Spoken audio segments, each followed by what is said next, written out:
நீங்கள் பார்த்துக் கொண்டிருப்பது AJK டிவியின் புதுவை மாலை. வணக்கம். முழு அடைப்பு போராட்டத்தில் அசம்பாவித சம்பவங்களில் ஈடுபட்டால் கடும் நடவடிக்கை எடுக்கப்படும் என்று SP ராமராஜு எச்சரிக்கை விடுத்துள்ளார். இதுகுறித்து வடக்கு SP ராமராஜு கூறுகையில், புதுவையில் நாளை 20ஆம் தேதி முழு அடைப்பு போராட்டம் அறிவிக்கப்பட்டுள்ளது. இதனை முன்னிட்டு அரசு மற்றும் தனியார் பேருந்துகளுக்கு போலீஸ் பாதுகாப்பு வழங்கப்படும். பயணிகள் பாதுகாப்பாக செல்ல போலீஸ் வாகனம் பேருந்தின் முன்னும் பின்னும் செல்லும். பேருந்து நிலையம், கடைவீதி மற்றும் மக்கள் கூடும் இடங்களில் பலத்த போலீஸ் பாதுகாப்பு போடப்படும். அதேபோன்று போராட்டத்தின் போது திறந்து வைத்திருக்கும் வணிக நிறுவனங்களுக்கும் அரசு மற்றும் தனியார் பள்ளி கல்லூரிகளுக்கும் முழு பாதுகாப்பு அளிக்கப்படும். மேலும் பொதுமக்களின் இயல்பு வாழ்க்கைக்கு பாதிப்பு ஏற்படாத வகையில் போலீசார் பாதுகாப்பு பணியில் முழு வீச்சில் ஈடுபடுவார்கள். மேலும் அமைதியை சீர்குலைக்கும் வகையில் யாராவது அசம்பாவித சம்பவங்களில் ஈடுபட்டால் அவர்கள் மீது மிக கடுமையான நடவடிக்கை எடுக்கப்படும். எனவே பொதுமக்கள் அச்சப்பட தேவையில்லை என்று கூறினார். விநாயகர் சதுர்த்தியை முன்னிட்டு மணக்குள விநாயகர் கோவிலில் விநாயகருக்கு தங்க கவசம் அணிவித்து விசேஷ பூஜைகள் நடைபெற்றது. புதுவை மணக்குள விநாயகர் கோவிலில் விநாயகர் சதுர்த்தி விழா சிறப்பாக கொண்டாடப்பட்டது. இதனை முன்னிட்டு அதிகாலை 4 மணிக்கு கோவில் நடை திறக்கப்பட்டு மூலவர் மற்றும் உற்சவ மூர்த்திகளுக்கு மங்கள பொருட்களால் சிறப்பு அபிஷேகமும், மூலவருக்கும் உற்சவருக்கும் தங்க கவசம் அணிவித்தும் வைர கிரீடம் அமைத்தும் சிறப்பு அலங்காரத்தில் சிறப்பு பூஜைகள் நடைபெற்றது. விநாயகரை தரிசிக்க பல்லாயிரக்கணக்கான பக்தர்கள் குவிந்ததால் அவர்கள் விரைந்து சாமி தரிசனம் செய்ய வசதியாக சிறப்பு வழிபாட்டு முறைகள் ரத்து செய்யப்பட்டு பக்தர் சிரமமில்லாமல் தரிசனம் செய்ய சிறப்பு ஏற்பாட்டினை கோவில் நிர்வாகம் செய்திருந்தது. விழாவிற்கான ஏற்பாடுகளை கோவில் அறங்காவல் குழுவினர் செய்திருந்தனர். மேலும் கோவில் நிர்வாகம் சார்பில் சாமி தரிசனம் செய்ய குவிந்த பக்தர்கள் அனைவருக்கும் பிரசாதம் வழங்கப்பட்டது. பக்தர்கள் பொறுமையுடன் நீண்ட வரிசையில் நின்று சாமி தரிசனம் செய்தாலும் நெரிசல் ஏற்படாமல் தடுக்க பாதுகாப்பு பணியில் போலீசார் ஈடுபட்டிருந்தனர். கோரிக்கைகளை நிறைவேற்ற முதலமைச்சர் உறுதியளித்துள்ளதால் பொதுப்பணித்துறை பொறியாளர்கள் வேலைநிறுத்த போராட்டத்தை தள்ளி வைத்துள்ளனர். புதுவை பொதுப்பணித்துறை பொறியாளர்கள் கோரிக்கைகளை வலியுறுத்தி கடந்த மாதம் 28ஆம் தேதி முதல் காலவரையற்ற போராட்டத்தில் ஈடுபட்டு வந்த நிலையில் தொடர்ந்து 22ஆம் நாள் போராட்டம் நீடித்த போது முதலமைச்சர் ரங்கசாமியை சந்தித்து பேசியதில் 10 நாட்களுக்குள் பொறியாளர்களின் கோரிக்கைகள் தீர்க்கப்படும் என முதல்வர் ரங்கசாமி உறுதியளித்ததை அடுத்து அவர்களின் போராட்டம் முடிவுக்கு வந்து அனைவரும் பணிக்கு திரும்பினர். இதுகுறித்து போராட்ட கூட்டு நடவடிக்கை குழுவினர் கூறுகையில், 10 நாட்களில் கோரிக்கைகளை நிறைவேற்றி தருவதாக முதலமைச்சர் உறுதியளித்ததை ஏற்று போராட்டத்தை விட்டுவிட்டு பணிக்கு திரும்பியதாகவும், வரும் 3ஆம் தேதிக்குள் கோரிக்கைகளை தீர்க்காவிட்டால் மீண்டும் போராட்டம் நடத்த உள்ளதாகவும் தெரிவித்தனர். அனைத்து தொழிற்சங்க முன்னிலையிலே எங்களுடைய பேச்சுவார்த்தை நடந்தது. சிஎம் கிட்ட பேச்சுவார்த்தை நடத்தும் போது இன்னும் ஒரு 2-3 நாள்ல, அதிகபட்சமா 2-3 நாள்ல சுப்ரீம் கோர்ட்டினுடைய ஆணைப்படி டிபிடிபிசி முடிக்கப்படும் என்ற உத்தரவாதத்தை உறுதியை சிஎம் சொல்லியிருக்காரு. அது மட்டுமில்லாம மற்ற கோரிக்கைகள் சம்பந்தமா பேசும்போது சிஇ போஸ்ட்டை சீனியாரிட்டி அடிப்படையில் நிரப்பணும்னு நாங்கள் சொல்லியிருந்தோம். அந்த கோரிக்கைகள் இந்த டிபிசி முடிஞ்ச உடனே நான் அந்த டிபிசியை முடிச்சு கொடுத்துட்றேன்.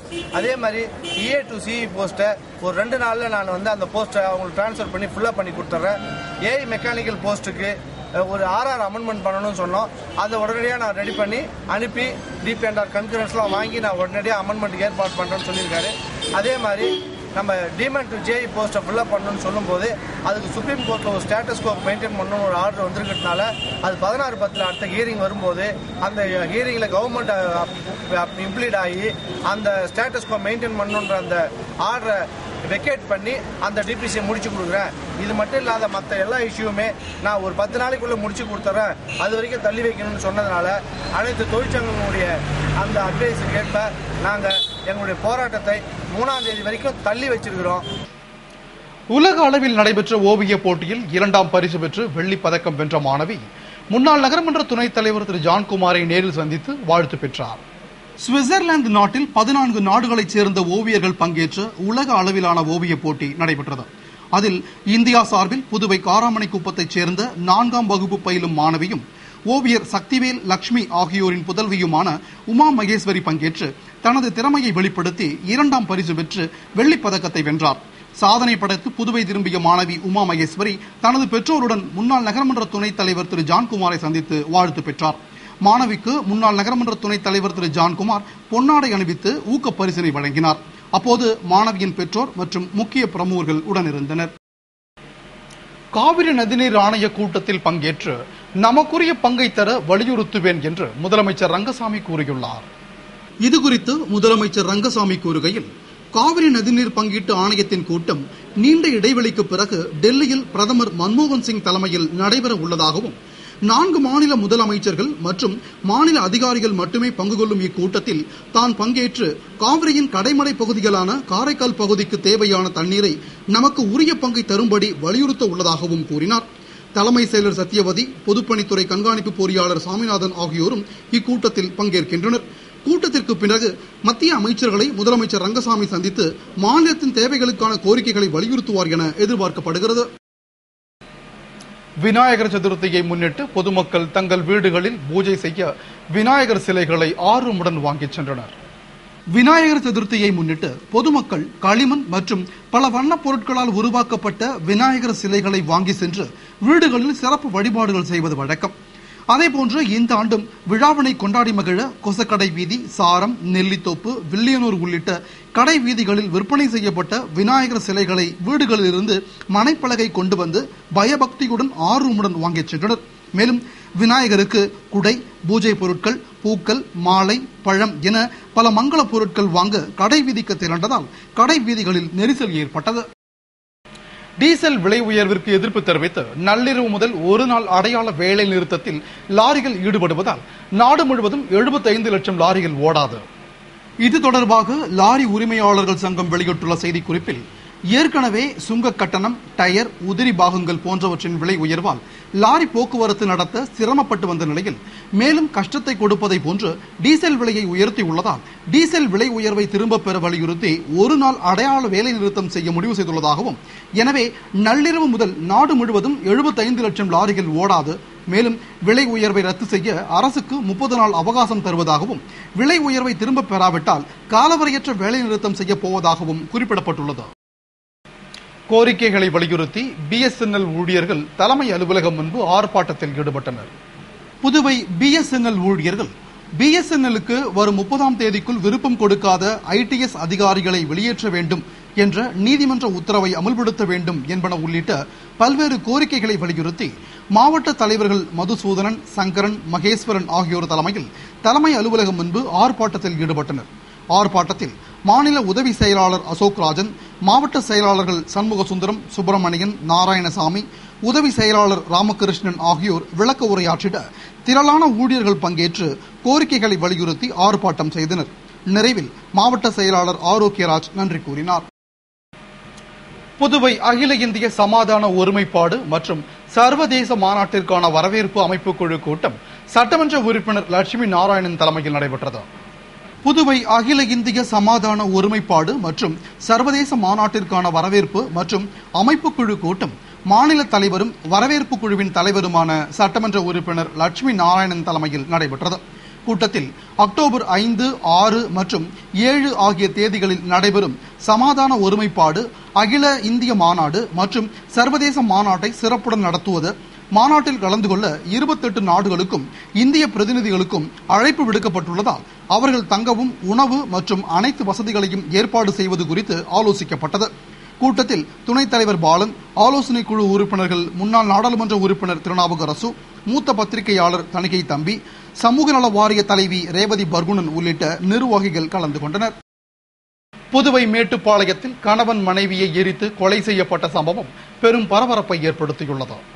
விழுப்புரம் மாவட்டத்தைச் சேர்ந்த நாராயணசாமி என்ற நெசவு தொழிலாளி மற்றும் அவரது மனைவி வசந்தா தங்களுக்கு குழந்தை இல்லாததால் நாராயணசாமியின் தங்கை மகள் ஆனந்தியை சிறு வயது முதலே வளர்த்து வந்த நிலையில் சில ஆண்டுகளுக்கு முன்பு மேட்டுப்பாளையம் பகுதியில் சொந்த வீடு கட்டி ஆனந்தி, அவரது கணவர் முருகவேல் அவர்களது 2 குழந்தைகளுடன் கூட்டு குடும்பமாக வசித்து வந்தனர்.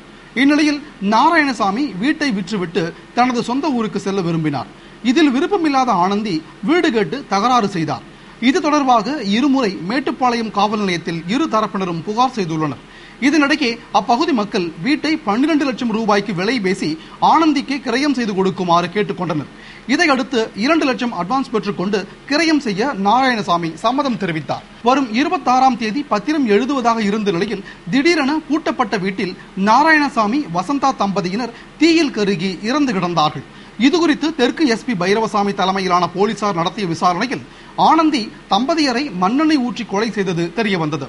அவரிடம் போலீசார் விசாரணை நடத்தி வருகின்றனர். மேலும் கொலைக்கு உடந்தையாக இருந்த தலைமறைவான முருகவேல் மற்றும் அவரது தந்தை ரத்தினம் ஆகியோரை போலீசார் கைது செய்து ரகசிய இடத்தில் வைத்து விசாரித்து வருவதாக கூறப்படுகிறது.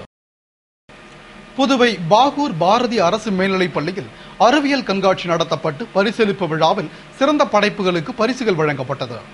புதுவை பாகூர் பாரதி அரசு மேல்நிலைப் பள்ளியில் அறிவியல் கண்காட்சி நடத்தப்பட்டு சிறந்த படைப்புகளுக்கு பரிசுகள் வழங்கும் விழா பள்ளி முதல்வர் கோமதி தலைமையில் இயற்பியல் விரிவுரையாளர் பாலசுப்ரமணியன் முன்னிலையில் நடைபெற்றது. விழாவில் தலைமை ஆசிரியர் ராஜமுருகன் நோக்க உரையாற்றிட பெற்றோர் ஆசிரியர் சங்க செயலாளர் கோவிந்தராஜன் வாழ்த்துரையினையும் விரிவுரையாளர்கள் அன்புமொழி மற்றும் கோசலை பாராட்டுரையினையும் வழங்கினர். நிறைவில் அறிவியல் ஆசிரியை சிவசங்கரி நன்றி கூறிய விழாவில் சிறந்த அறிவியல் படைப்புகளுக்கு பரிசுகள் வழங்கப்பட்டது. ராஜபக்சேவின் இந்திய வருகைக்கு எதிர்ப்பு தெரிவித்து விடுதலை சிறுத்தைகள் கட்சியினர் பிரதமருக்கு தந்தி அனுப்பும் போராட்டத்தில் ஈடுபட்டனர். புதுவை மாநில விடுதலை சிறுத்தைகள் கட்சியினர் இலங்கை அதிபர் ராஜபக்சேவின் இந்திய வருகைக்கு எதிர்ப்பு தெரிவித்து தலைமை தபால் நிலையத்தில் தந்தி அனுப்பும் போராட்டத்தில் ஈடுபட்டனர். போராட்டத்தில் கட்சியினர் திரளாக பங்கேற்று மாநில அமைப்பு செயலாளர் பாவாணன் தலைமையில் நிர்வாகிகள் சாந்தகுமார், பொதினி வளவன், அமுதவன், தமிழ்மாறன் முன்னிலையில் பிரதமர் மன்மோகன் சிங், காங்கிரஸ் தலைவி சோனியா காந்திக்கு 10 கோடி தமிழர்களின் உணர்வுகளுக்கு மதிப்பளித்து சிங்கள இனவெறி நாடான இலங்கையை நட்பு நாடென அறிவிக்க வேண்டாம் என்று தந்தி அனுப்பினர். கோரிக்கைகளை வலியுறுத்தி புதுவை ஆட்டோ ஓட்டுநர்கள் மற்றும் உரிமையாளர்கள் சங்கத்தினர் காந்தி வீதி, நேரு வீதி சந்திப்பில் தெருமுனை கூட்டம் நடத்தினர். அனைத்து பகுதி மக்களையும் பாதிக்கும் டீசல் விலை உயர்வை வாபஸ் பெற வேண்டும், கேஸ் சிலிண்டர் கட்டுப்பாட்டை கைவிட வேண்டும், புதுவை அரசு ஆட்டோ தொழிலாளர்களுக்கு தனியாக நல வாரியம் ஏற்படுத்த வேண்டும், நலத்திட்டங்களை உருவாக்க வேண்டும், புதுவையில் சீர்கெட்டுள்ள சாலைகளை சீரமைக்க போர்க்கால அடிப்படையில் நடவடிக்கை எடுக்க வேண்டும் என்பன உள்ளிட்ட பல கோரிக்கைகளை வலியுறுத்தி ஆட்டோ ஓட்டுநர்கள் மற்றும் உரிமையாளர்கள் சங்கத்தினர் ராஜாங்கம் தலைமையில் டி. முருகன், கே. முருகன் முன்னிலையில் காந்தி வீதி, நேரு வீதி சந்திப்பில் தெருமுனை கூட்டம் நடத்தினர். கூட்டத்தில் கோரிக்கைகளை வலியுறுத்தி பிரச்சாரம் செய்தனர். இத்துடன் செய்திகள் நிறைவடைந்தன. வணக்கம்.